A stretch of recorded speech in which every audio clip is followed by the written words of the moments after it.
সীমানাবিহীন যে ঝুঁকিগুলি তৈরি হয়েছে সেই ঝুঁকিগুলিকে মোকাবেলা করার জন্য যে নিউ নলেজ দরকার সেটাকে ইনকর্পোরেট করেই তারপর কথা বলতে হবে। আইন শৃঙ্খলা সেবা দেওয়ার ক্ষেত্রেও কিন্তু প্রচলিত পুলিশ বাহিনীকে নতুন নতুন চ্যালেঞ্জের মধ্যে পড়তে হচ্ছে। রাষ্ট্র যারা পরিচালনা করেছেন, করছেন এবং করবেন, সেই নীতি নির্ধারকরাও রূপান্তরিত এই ইকোসিস্টেমের সঙ্গে কতটা পরিচিত না, এবং শুধু পরিচিতই না, পরিচিত হওয়ার মধ্য দিয়ে এর ডিনামিক্সটা কতটা বোঝেন, যেহেতু তিনি বা তারা রাষ্ট্র পরিচালনা করবেন এবং এরকম জটিল জটিল বিষয়কে তারাই। ভবিষ্যৎ হোক নিরাপদ, বিনিয়োগ হোক বিশ্বস্ত, আর আমার পছন্দ সল্ট বে। ওয়েলকাম টু সল্ট বে। নেতৃত্ব দেবেন ককপিটে থেকে, স্টেট ক্রাফটের ককপিটে থেকে, তাহলে এই ডিনামিক্সটা তার বুঝতে হবে।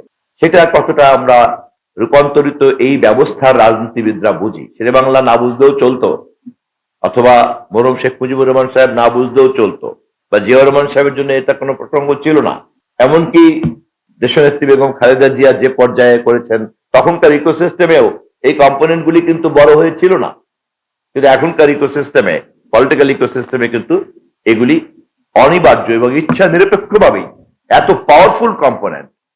এই সমস্ত কম্পোনেন্ট গুলিকে না বুঝতে রাষ্ট্র চালানো যাবে না। আমি রাজনৈতিক ছাত্র হিসেবে কথা বলছি, দলের কথা পরে বলতে যাচ্ছি। আমার সীমিত পুয়ার নলেজ থেকে আমি এই কথাটা প্রথমেই আমি বলে রাখলাম। ফলে প্রচলিত কথার মধ্যে আটকে থাকলে একসময় হোয়াইনিং মনে হবে, জ্ঞান জ্ঞান জ্ঞান জ্ঞান করছেন নেতারা, কর্মীরা কথা বলছে, আলোচনা চলছে, এবং তরুণ প্রজন্মের সাংবাদিকরা বিরক্ত হবে, তরুণ প্রজন্মের মিডিয়া কর্মীরা মনে করবে যে এই সেই বক বক করছে, কথাবার্তা বলছে। ফলে ইনফ্যাক্ট কিন্তু সাসটেন্সিভ হবে না। আমার বিনীত অনুরোধ থাকলো আয়োজক সহ সকল আলোচকের কাছে যে আমাদের প্রথমেই কিন্তু খুব সর্বসম্মতক্রমে খুঁজে বের করা দরকার যে আলোচনার লক্ষ্য এবং তার কেন্দ্রবিন্দুটা কি, এক, এবং দুই হলো সেখান থেকে প্রকৃত অর্থে একটা সমাধানকে আমরা কি করে আহরণ করব, এবং সেই ক্ষেত্রে আসলে চ্যালেঞ্জ কি কি এবং কতটুকু পারা যাবে, কতটুকু পারা যাবে না। অনেক অংশেই পারা যাবে না, আমি খুব নির্দ্বিধায় স্বীকার করছি। আমার সীমিত জ্ঞান বলে অনেক অংশেই পারা যাবে না। যেমন করে আর্টিফিশিয়াল ইন্টেলিজেন্সের সুরক্ষা দেওয়ার সিদ্ধান্ত এখন পর্যন্ত পৃথিবীর কোনো বিজ্ঞানী দিতে পারে নাই, কিন্তু এটা একটা চ্যালেঞ্জ।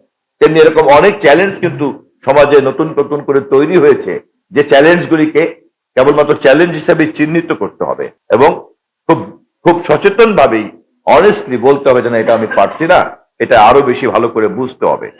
এবং এই বোঝাবুঝির জন্য যে ধরনের কনসেনসাস দরকার, যে ধরনের সাবস্টেন্সিয়াল কম্পোনেন্টের কনসেনসাস দরকার, সেটার জন্য উদ্যোগ নিতে হবে। পলিটিক্যাল প্র্যাকটিসে এই বাস্তবসম্মত এবং ওয়ার্কেবল অ্যাপ্রোচ যদি নতুন নেতৃত্বের মধ্যে না আসে, তাহলে প্রচলিত রাজনৈতিক দল নেতৃত্বের বাইরে দাঁড়িয়ে এরকম করে হঠাৎ করে নতুন নতুন নেতৃত্ব হাজির হবে এবং প্রবীণরা গিয়ে বঙ্গভবনে তাদেরকে এই সিংহাসনে বসিয়ে দেওয়ার মহড়া আবারও বারবার হয়তো করা লাগতে পারে।